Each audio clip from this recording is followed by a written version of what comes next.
Assalomu alaykum, hurmatli Oqsoy tadbirkorlari, yoshlarni. Bugun tuman Milliy bank mahalla bankiri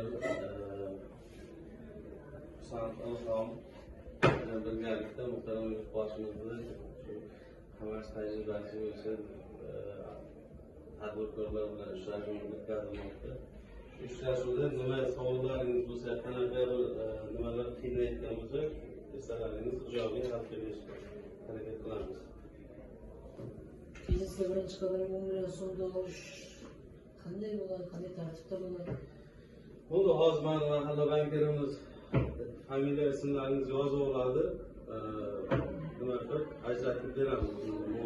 O'zingiz band qilasiz. 12 ming so'm to'lov bor. O'sha to'lovlarni amalga oshirib, kvitansiya bilan mahalla bankiriga murojaat qilasiz. Shuni o'zida hal qiladi.